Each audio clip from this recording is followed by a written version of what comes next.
pessoal! Começando mais um Conexões PE, aqui nesse programa que a gente fala na rede mundial. E hoje tem um convidado, uma convidada muito especial, que eu vou deixar nosso parceiro aqui, Eduardo, fazer toda a apresentação, Eduardo. Olá, pessoal. Obrigado, Beto. Hoje, nossa convidada, Rose Guareschi. Boa! Tema: empreendedorismo social e ambiental. Rose é casada, tem 3 filhas, né? A Júlia, a Carla e a Paula. Empresária há mais de 40 anos. E diretora e líder do grupo Julieto, uma empresa de enorme destaque no ramo da alimentação, já com mais de 25 anos de atuação. Mais de 25 já. Premiada pela Câmara dos Vereadores do Recife, pela Assembleia Legislativa de Pernambuco, destaque prêmio também pela ONU, muito legal. E atualmente, Rose é a presidente da Associação dos Lojistas do Shopping Recife e faz parte também do Conselho da Abracel e da Loshop. Rose, muito obrigado pela participação. Obrigada pelo convite, é um prazer estar aqui. Rose, eu queria primeiro falar um pouco sobre a sua trajetória, né, no ramo. Como é que nasceu isso aí? Foi um planejamento ou foi uma situação, uma oportunidade que apareceu no meio do caminho? Como é que foi? Bom, então primeiro vamos começar lá atrás. Eu sou neta de europeu, filha de paulista, sou paranaense, casei em Rondônia, tenho filhos do Amazonas, tenho filho do Mato Grosso. E adotada por Pernambuco. E agora sou cidadã pernambucana e recifense por título. E orgulhosamente recifense. Amo esse lugar, amo o povo daqui. A gente tinha uma necessidade de morar num outro lugar que não fosse o norte. A gente queria morar numa capital que tivesse muito estudo para as meninas, que elas se formassem em casa, um clima agradável, porque o paranaense quer fugir do frio, e a gente veio morar em Recife. Chegando aqui, eu acho que toda estratégia bem montada vem agarrando alguma oportunidade. E toda oportunidade precisa de muita estratégia, senão você se perde. Então, foi uma junção de oportunidades e muito planejamento. Que bom. Eduardo, por favor. E qual foi, nesse momento, Rose, como é que surgiu a ideia, né, da Julieto? E também, qual foi o divisor de águas, né? O Brasil não é fácil empreender. Né? Quando a gente encontra as respostas, mudam as perguntas. A gente planeja, e daqui a pouco tem que mudar no meio do caminho um monte de coisa. Então, como é que foi esse início para você e o divisor de águas? Né? Como é que você percebeu que, então, isso aqui dá um negócio, isso aqui vai em frente, eu vou lutar por isso aqui. Como é que foi isso? Todos os negócios que eu montei sempre acreditando que ia ser um negócio. Nunca foi para ser um hobby, nunca foi para ser um experimento. Sempre foi para dar certo, né? E a gente vai se adaptando para fazer dar certo.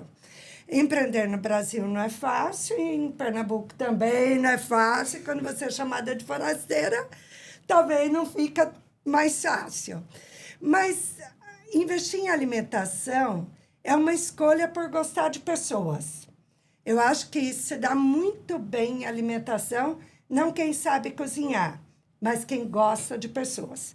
Uma loja no shopping de roupa, de sapato, 40 metros, vai ter 8 funcionários. Uma loja no shopping de 32 metros, como eu tenho no Shopping Recife, tem 19 funcionários. Então, é gostar de pessoas. E eu sempre gostei de pessoas. Rose, a Julieto ocupa um espaço muito específico. Comida rápida, mas com qualidade. Como é que você está posicionado hoje a empresa no mercado? Como é que você olha para a empresa? Comfort food. Tá. Aquele tipo de refeição que acolhe, que... Qual o diferencial da Julieto? Teu prato chega quente. Teu prato saiu da mão do cozinheiro para a tua mão. Ninguém transporta até você. Você fala ali com o cozinheiro, você recebe teu prato na hora. E teu prato é feito essencialmente com o que você escolheu. Só com o que você escolhe. Então, isso gera um comfort, gera uma tranquilidade para comer. Você não vai ter que estar tirando nada. Você vai assoprar um pouco no início, mas você não precisa ter pressa para comer, que não vai gelar. Então, hoje, nós nos entendemos como comfort food. Eduardo. Nesse contexto, pegando carona aí na pergunta de Beto, como equilibrar, né, a praticidade, o sabor, né, a responsabilidade alimentar. O povo, né, as pessoas estão mais exigentes com a higiene, né, não é só a praticidade, não é só processos, é também a percepção de uma coisa limpa, de uma coisa bem feita, bem servida. Como é que vocês estão trabalhando nisso? Eu acho, Eduardo, que a escolha do produto é fundamental. Mas não adianta você ter o melhor produto se você não tiver o melhor fornecedor. Perfeito. Porque o produto já precisa estar bem estocado no teu distribuidor. Teu fornecedor precisa ter carro adequado para chegar na tua empresa. É um processo. Ele precisa ter um entregador que tenha noções de manipulação de alimento. Então, que não coloque nada no chão, por mais que tenha caixa de papelão, por mais que venha em galeias. Mas essa escolha adequada do produto com o teu fornecedor vai facilitar depois tudo aquilo que você consegue controlar, que é a tua manipulação, a tua forma de estocar, a tua distribuição para as lojas. Tudo que você controla é mais fácil. Tudo aquilo que você não controla, você precisa ter algum controle. Você precisa conhecer um pouco do que está chegando, como está chegando, por quem está chegando. Perfeito. Rose, o setor de alimentos, ele sofre muito com a questão da rotatividade. Né? Qual é a filosofia de vocês com relação a treinamento, capacitação, formação de líderes? Como é que vocês pensam nisso? Na nossa empresa não existe nenhum funcionário que não tenha começado como começo, atendente, primeiro emprego. E nós temos um plano de cargos e salários muito interessante, e a pessoa vai evoluindo nesse plano de cargos e salários e se torna meu gerente. Então, todos os meus líderes, eles são pessoas que conhecem a filosofia da empresa desde sempre, desde o início. Eles foram treinados para todos os setores. Então, isso te ajuda muito. Não adianta você ter uma missão muito forte só para você, como empresário. Se você não tiver essa missão muito forte, bem disseminada entre a tua equipe, convencido a tua equipe que aquela missão, aqueles valores passam a ser deles também, você não tem uma empresa com longevidade. Eu acho que a tua empresa meio que se perde, daqui um pouco você não reconhece ela. Mas é muito melhor ter um funcionário que o primeiro emprego do que aquele que é mais experiente, ou não importa se Beto, eu acho que é a tua filosofia de vida. A minha filosofia é gerar o primeiro emprego. Certo. Gerar emprego para o egresso do sistema prisional, gerar emprego para aquela pessoa que realmente precisa aprender não só uma ocupação, mas precisa aprender a cuidar de si mesmo. E o alimento, quando você cuida para o outro, você está cuidando para si mesmo. Você melhora a tua qualidade de vida em casa. Então, qual a tua missão? Qual a tua visão? É muito focada numa transformação? Se ela for focada na transformação, você vai conseguir melhor com o jovem que está pegando a primeira oportunidade. Okay. Às vezes, muito jovem, é difícil de você ensinar uma missão, um valor, porque o jovem mal terminou o segundo grau, e a gente sabe que 99,9% dos meus são em escolas, desde o início, públicas, e a gente sabe que algumas escolas públicas são boas, mas a maioria nem tanto. Então, o jovem não teve nenhuma aula para saber ser um bom profissional, para procurar um emprego, Ele teve aula para terminar o segundo grau.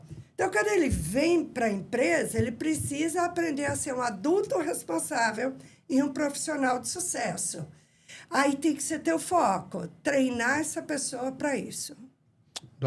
Rose, você se notabiliza, né, por uma empresária com um olhar humano muito intenso.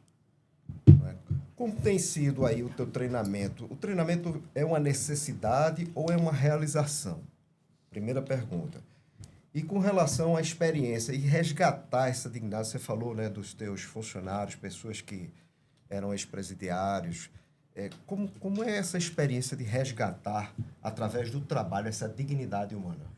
Bom, a primeira pergunta, treinar é uma necessidade ou um grande prazer? Eu acho que, primeiro, você tem que gostar muito de treinar. Porque você vai treinar todos os dias, o tempo inteiro. E você não vai treinar, manipular o alimento, atender. Você vai treinar a pessoa a ter uma educação financeira. Porque se a pessoa tiver equilibrado financeiramente, ele está mais tranquilo para trabalhar. Você vai ensinar as pessoas a buscarem novamente um estudo, se profissionalizarem mais, terem sonhos. Os jovens, principalmente hoje, mais do que há 25 anos atrás, eles estão mais sem sonhos, mais sem objetivos. É tudo muito imediatista. Então, treinar para gerar transformação. Eu acho que essa é uma grande paixão da minha empresa, e eu consegui convencer meu sócio, minhas filhas estão comigo. Então, treinar, paixão, sem dúvida, é uma necessidade. Se você não treina, você não tem prazer em estar num lugar onde as pessoas não estão fazendo as coisas do jeito que você acha feliz, que e você não se sente bem. Como eu trabalho muito, eu estou muito tempo dentro do meu negócio, precisa ser um lugar prazeroso, precisa ser um lugar que eu goste das pessoas e tal, faço questão disso. Segundo, como é que é a minha experiência com gerar emprego? O ser humano nasce bom, Eduardo. O ser humano, todo bebê nasce bom. Toda criança é boa. Existe algumas pessoas, não dá para dizer que todo ser humano é bom, mas é uma quantidade muito pequena de pessoa que vai ter dificuldades em ser bom. A maioria do ser humano nasceu para ser bom. Aí ele se perde numa juventude, aqui se perde muito, e eu comparo muito aqui com alguns outros estados. Aqui a gente tem muita pré-adolescente, muito adolescente já meio perdido, 13, 14, 15 anos. E aí eles vão para a CASEM, que era a antiga FEBEM, e eles são presos, eles são privados de uma liberdade, privados de evoluir como ser humano e tal. Mas se você partir do princípio que todo ser humano é bom, se ele se perdeu em algum lugar, aquilo não me importa. Vai se encontrar Aquilo em outro momento. não faz diferença para mim.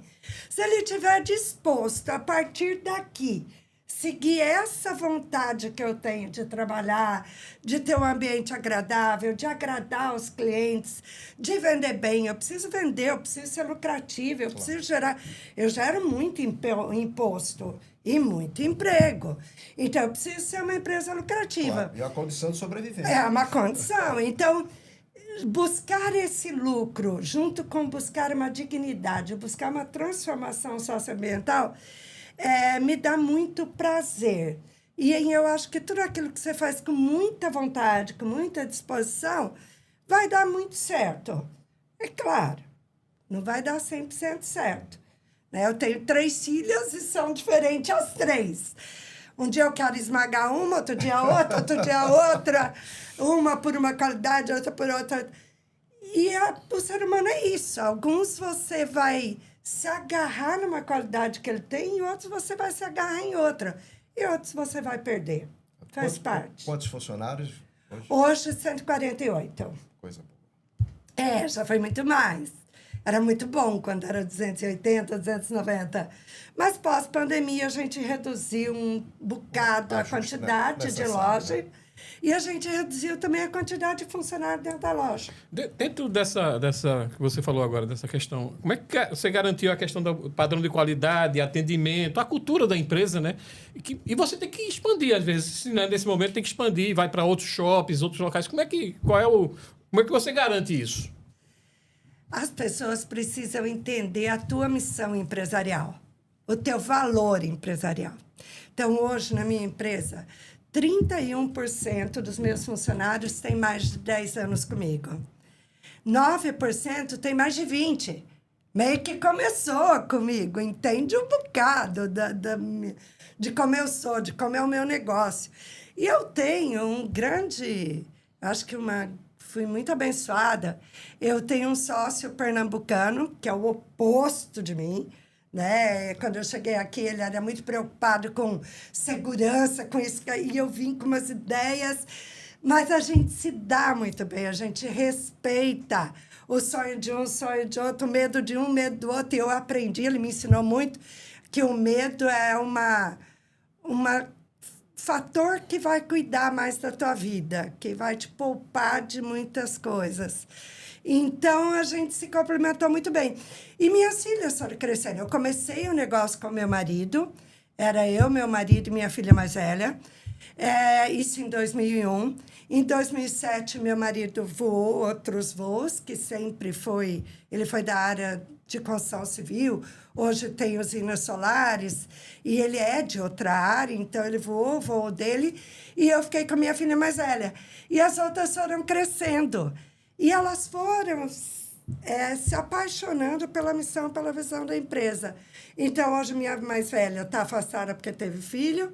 A minha do meio mora em Brasília, mas leva a missão e a visão daqui foi criada para outros espaços. E a caçula, muito provavelmente, minha substituta. Ela é bem ousada, atrevida, eu acho. Como quase todos os caçulas. Atrevida, como todo empresário tem que ser. E apaixonada pelo ser humano, apaixonada pelo jovem. Então, eu acho que a empresa vai durar muito e vai manter a mesma visão, os mesmos valores. Hoje eu tenho gerentes que estão comigo há muitos anos e que se transformaram. Claramente, assim, em todos os segmentos, se transformaram. Eles não se reconhecem como aquela pessoa que ele chegou, ou aquele mundo que ele vive hoje. Essa pessoa que tem experiência própria, ela transforma. Ela não tem só a teoria, ela tem os exemplos, e o exemplo arrasta. Então, você vai abrindo lojas, a gente chegou a ter 13, 14... Mas a gente tinha gente nossa, a gente tinha o espírito da gente. E a presença da gente. E o treinamento constante.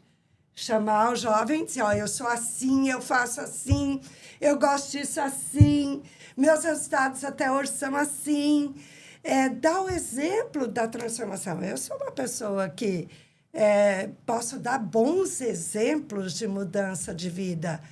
Então, aí você vai criando sementinhas que vão crescendo, a coisa funciona. Funciona. Eduardo, por favor.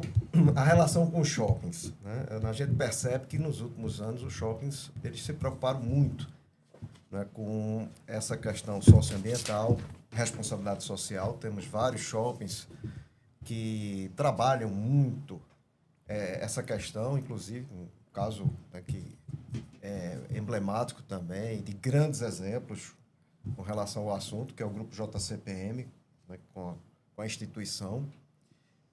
Qual foram as mudanças que você observou desde o tempo que você iniciou, que eu acho que tem 25 anos, não é isso? Isso. Para cá, essa relação com o shopping. O shopping tem sido mais parceiro? O Instituto Shopping Guararapes foi o primeiro que começou a se preocupar muito com as pessoas ao entorno, profissional. Antigamente eu tinha o Instituto Peró, hoje é o Instituto Shopping Guararapes. Ele é um transformador naquela região e ele é muito ocupado, e não preocupado, mas ocupado com reciclagem, com o uso correto da água. Muito colado nele veio o Shopping Itacaruna. O Shopping Itacaruna tem o Instituto Shopping Itacaruna também, que faz um trabalho muito transformador e de um resultado muito interessante. Shopping Recife com o Entrapulso ali, o Instituto Shopping Recife. Então, os shoppings todos, eles foram fazendo o seu trabalho. E como esse trabalho condiz muito com o trabalho da gente, a gente consegue caminhar muito junto. Então, por exemplo, no Guararapes, agora no final do ano passado, eu recebi novamente o prêmio da lojista no setor socioambiental. Itacaruna já várias vezes, reconhecimento em outros shoppings, inclusive. Quando você tem uma linha de pensar que condiz com o teu parceiro, fica mais fácil de você se entender, fica mais fácil de você seguir junto. Se você entende que o shopping está ali para te explorar, Não funciona. Se o shopping não te vê como um parceiro, e o parceiro lojista não é só aquele que abre sua loja no horário, que está com a loja limpa, que vende, que paga o boleto no dia, não. O lojista parceiro é aquele que faz com que o shopping se destaque. Então, eu tenho um excelente relacionamento com shoppings. Às vezes é lógico, eu acho que eu estou pagando muito, eu vou lá, reclamo, a gente bate bola para lá, para cá, se ajusta, às vezes não se ajusta, mas tem muito mais coisa além do financeiro dentro de um shopping. E nesse contexto, hoje você exerce o cargo da presidência, né? É presidente dos lojistas do Shopping Recife. Eu costumo dizer que é o maior e melhor chefe, maior e melhor shopping do Nordeste. Como é que está essa demanda, né? Não é minha primeira função, minha primeira... Eu já fui presidente em outros mandatos e às vezes a gente retorna. O associativismo é alguma coisa que não cresce tanto. O associativismo é alguma coisa que, nesse momento atual, está sofrendo muitas demandas ali. O empresário mais jovem, ele tem muitas demandas pessoais, que a gente, no nosso tempo, era muita demanda só, casa e trabalho. Hoje o jovem tem outras. Então, o associativismo não é uma coisa muito fácil de você cooptar pessoas. A gente acaba sendo presidente numa, na outra e se repetindo. Com o passar do tempo, você vai aprendendo cada vez mais, quando entra na associação, se vê como membro do shopping e não como a tua operação, claro, ou não como o teu setor. E eu acho que eu sou bem intrometida, assim, de querer conhecer dos setores todos, de querer opinar, de querer ouvir os problemas de todo mundo. Então, acho que engrandece muito você estar em associações e você estar presente em algum momento, engrandece muito. Porque vem com uma responsabilidade muito grande. E, para mim, responsabilidade me motiva. Então, vem com desafios de você conhecer mais, saber mais, falar mais certo, ter mais números. Isso dá sentido, eu gosto muito. Rose, todo empreendedor, ele passa por crises. Qual foi a que você mais impactou em você na sua trajetória e que trouxe também ensinamentos? Eu acho que pós-pandemia, a gente vai sempre citar a pandemia, né, Beta? Eu acho que na pandemia, um lojista de sapato, de roupa, de bijuteria, de qualquer coisa, ele fechava a loja dele e daí 15 dias que reabrisse, ou daí um mês que reabrisse, o estoque estava lá. Não é perecível, não, né? Tinha vencido. Não tinha muita coisa, estava ali funcionando. Quando a pandemia chegou, eu tinha a câmara de congelados, que a gente tem uma central de produção cheia de produto. Eu tinha uma câmara de refrigerado enorme, 100 metros quadrados, cheia de produto. Eu tinha um estoque cheio de produto. Além disso, que tudo tinha prazo para vencer, eu tinha muita mercadoria que você compra programada e ela vai chegar toda quinta-feira, junto com um lindo boleto. E chegava. Então, foi um grande desafio. A gente decidiu, naquele momento, entender que nada ia ser perdido. Como eu estava como vice-presidente da Abrazel, Associação Brasileira de Bares e Restaurantes, junto com o André. E aí a gente entendeu que podia buscar alguns alimentos que iam vencer em outros restaurantes, juntar com nós, produzir muita coisa e distribuir muita coisa. Então, a gente trabalhou durante a pandemia. Esses dias eu estava conversando com a minha filha. A gente acha que nunca a gente trabalhou tanto, porque a gente trabalhava muito durante os dias e distribuía alimento nas comunidades. Não podia ser de dia, porque carro não podia circular, porque tinha as restrições. Melhor horário era você burlar a lei e distribuir à noite e na madrugada. Então, você ia para as comunidades distribuir de noite e madrugada. E a gente vivenciou muita coisa diferente. Eu acho que a gente cresceu muito. A minha empresa aprendeu muito com a pandemia. nós aprendemos a trabalhar com menos desperdício, com mais organização. Eu acho que como eu já era empresária ali há mais de 35 anos, 34 anos naquele momento, a gente estava muito acostumada a trabalhar, fazer, crescer, isso, aquilo. Precisava de um tempo para organizar. Então, a gente decidiu ver aquele limão como uma grande caipirinha. E entender que era um tempo que a gente estava tendo para pôr a casa realmente em dia, para reorganizar nossos padrões. Então, a gente não demitiu a equipe, a gente não descolou da nossa equipe. A gente conheceu muito mais as casas deles, as vidas deles. Então, eu acho que um grande desafio foi a pandemia.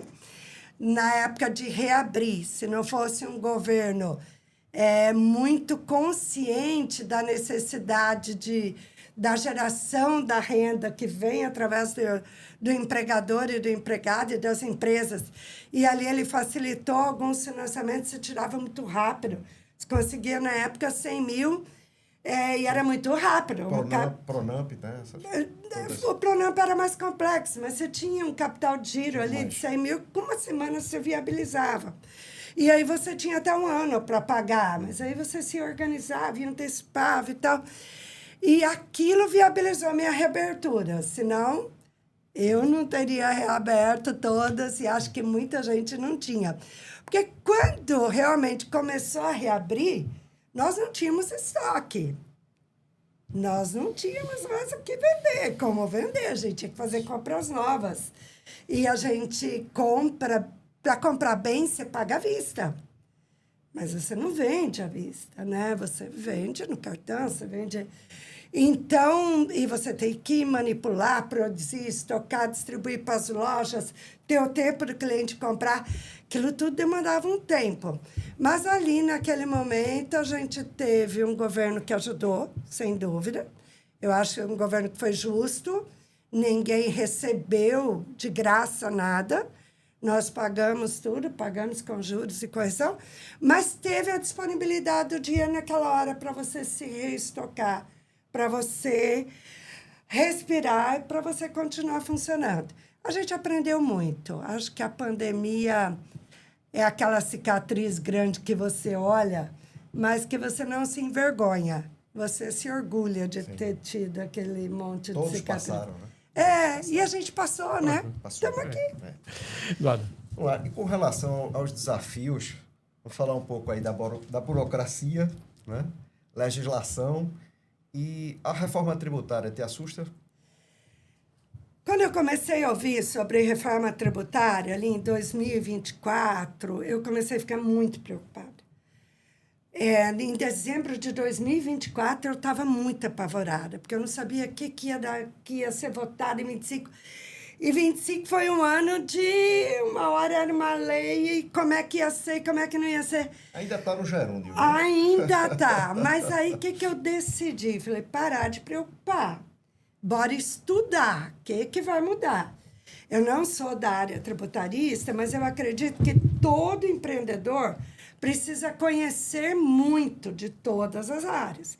Então, eu coordeno muito bem minha contabilidade, tenho uma contadora fantástica, mas eu coordeno muito bem, eu acompanho, a minha gestão financeira, eu estou muito dentro. E aí eu comecei a focar em aprender. Nós chamamos alguns advogados e a gente passou a ter... Nós tivemos 4 grupos de advogados falando sobre o mesmo assunto para a gente. Porque a gente entende que hoje ainda é muito de percepção. O que um está entendendo, o que o outro...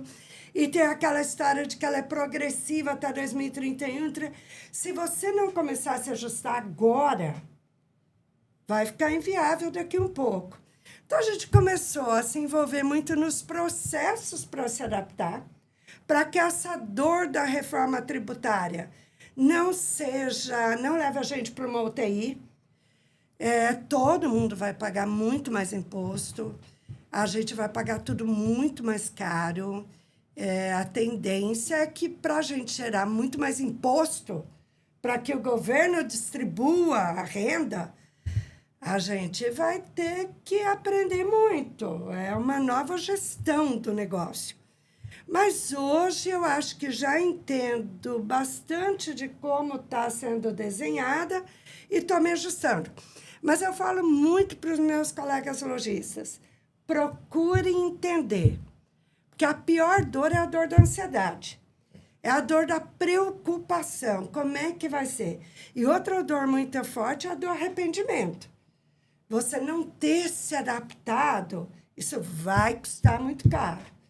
Então, hoje a reforma tributária na minha empresa é uma realidade. A gente já, a partir do dia 5 de janeiro, a gente já está ajustado com muitas coisas.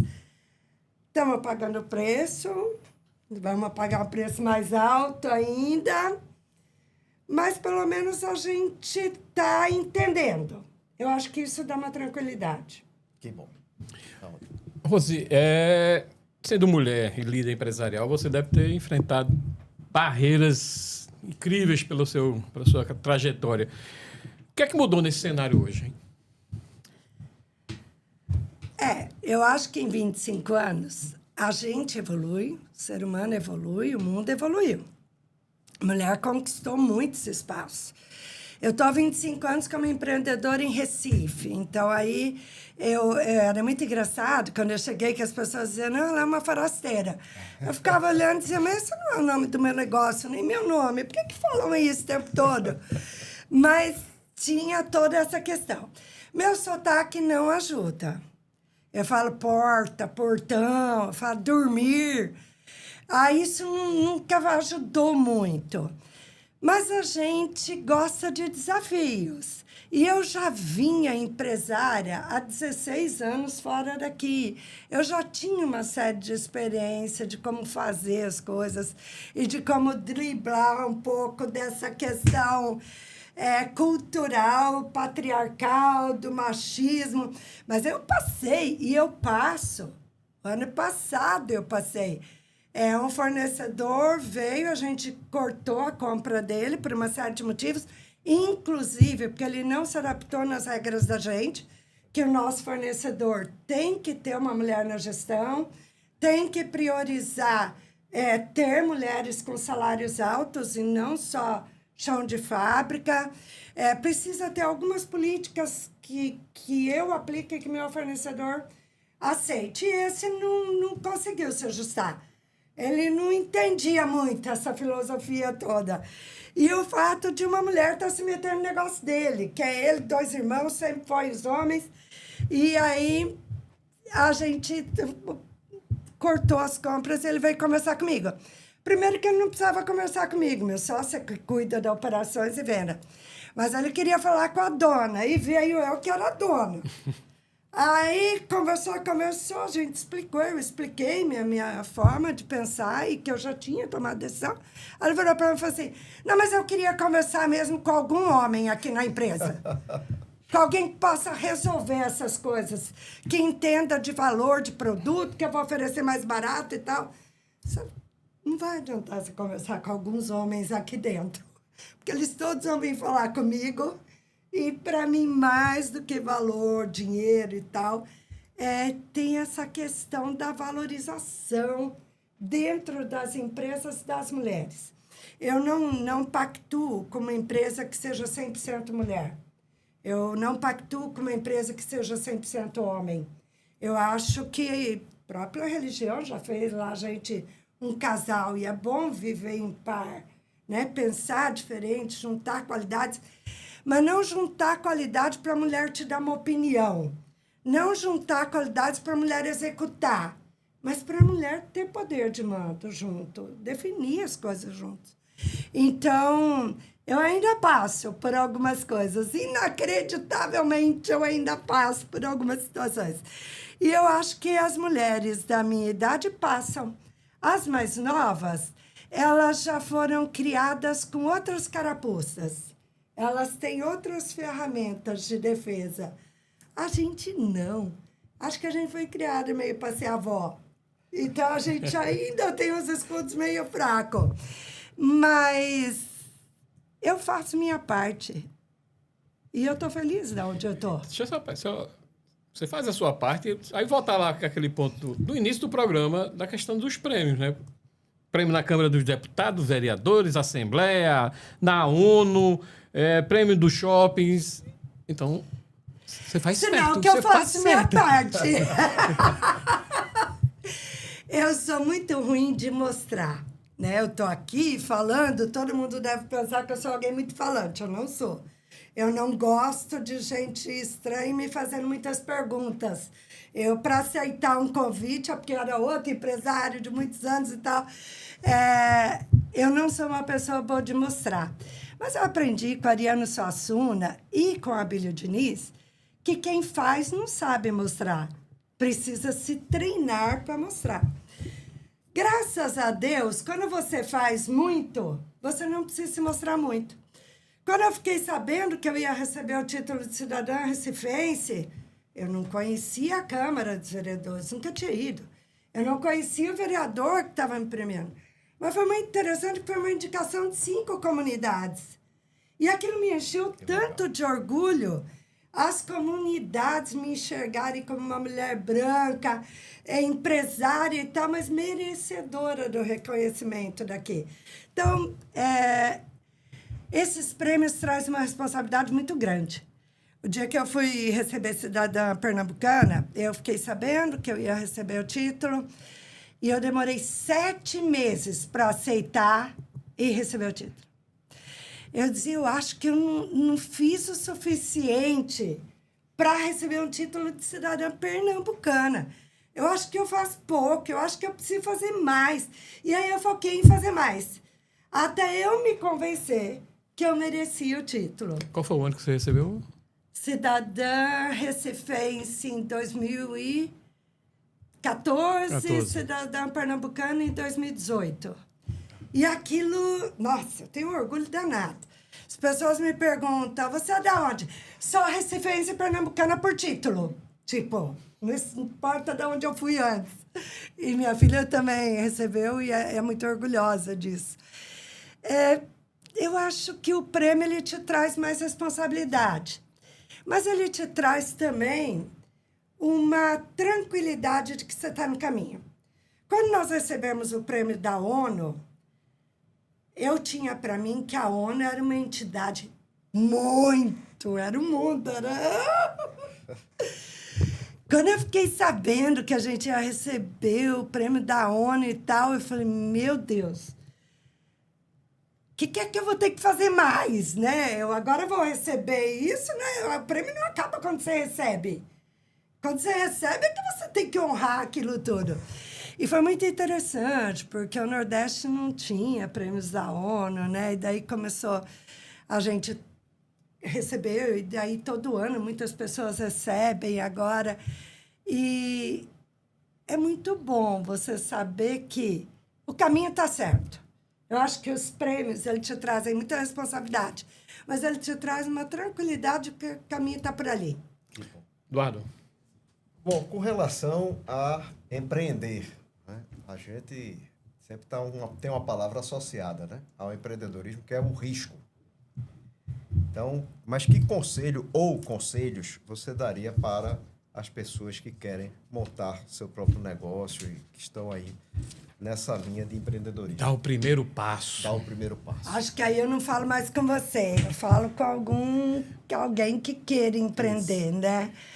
Eu acho que se você deseja empreender, você precisa ter certeza se você gosta de desafio. Quem gosta de rotina, quem gosta de tudo muito planejado, quem acredita que planejou muito, por isso vai dar certo, não empreenda. Não é bem por aí. Você vai ter que se ajustar muito.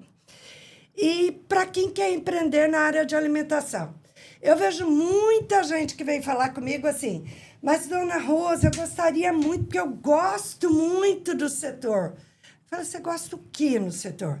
Eu gosto de mexer com comida, eu gosto de produzir. Meu filho vai ser cozinheiro. Ser cozinheiro. Não vai ser empreendedor. Lógico que nós temos grandes chefes, empreendedores e tal, mas você tem que gostar de gente.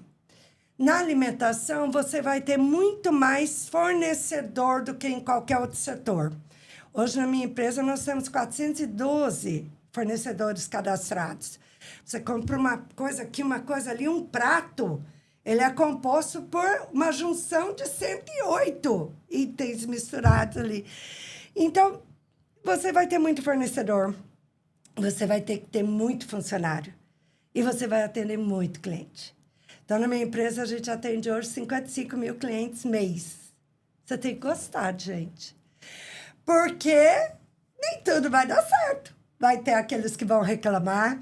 E até aqueles que vierem para te elogiar, eles estão esperando de você uma forma de você agir que talvez você não entenda se você não gostar muito de gente.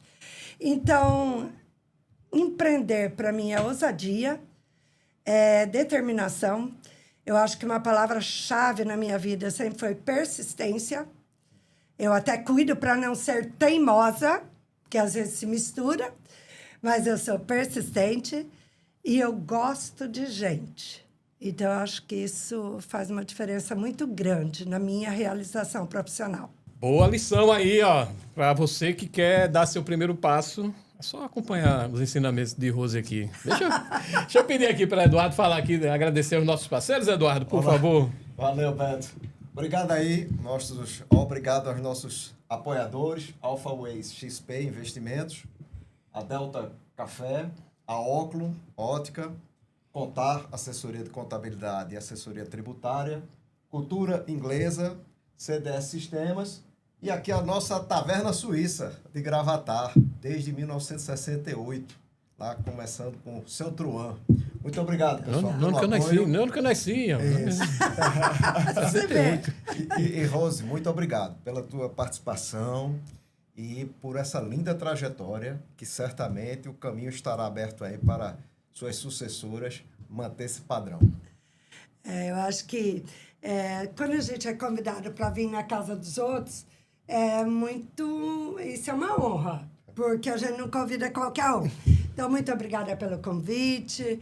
Desejo muito sucesso à Conexão PE. Eu acho que Pernambuco é muito rico. E muito rico, inclusive, em histórias grandes, histórias boas. E eu acredito que nós precisamos valorizar o empresariado. Se a gente não tiver empresa gerando emprego, empresa gerando impostos, nós não vamos ter como bancar escritório de advogados, nós não temos como pagar a saúde, que era para ser Sistema Único de Saúde, mas não é, a gente precisa ter plano de saúde.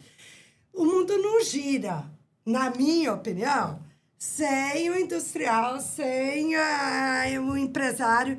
Então, acho que a gente tem empresários com histórias muito bonitas, muito inspiradoras e com resultado de transformação da sociedade. O povo costuma não reconhecer muito a transformação que uma empresa faz, a transformação que o empresário faz. Eu tenho algumas amigas que me inspiram muito.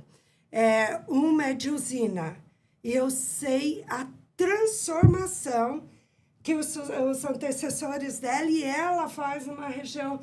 Ela realmente faz uma micro-região dentro de Pernambuco. Faz transformação. Eu tenho uma grande amiga que é de indústria. Gente, parece que produzir as coisas é tão fácil. Meu Deus, como é gostoso conviver com uma mulher que tem muitos desafios e parecido que o teu é diferente do teu. Você cresce muito. É uma amiga que me inspira demais, ligada com a área social. Eu acho que ela está sempre muito disposta a fazer o diferente. Então, eu acho muito que com quem você se junta, com quem você tem conexões, essas conexões vão fazer muita diferença na tua vida pessoal, familiar, nos teus momentos de ansiedade. A conexão, ela é muito importante. Então, eu adoro o nome, Conexão Pernambuco. Acho que Conexão PE fala muito disso, da gente se juntar com os outros que vivem nesse país nosso, que é Pernambuco. E, principalmente, quando o pernambucano torce pro Santa. Aí eu adoro. Para um alvirrubro e para um rubro-negro, olha lá, tá vendo? Bom, o Pernambuco, pelo menos, está representado. Muito bem representado pelo aqui. trio de ferro. Eu acho que quem torce pro Santa, nada te derruba. Você vai.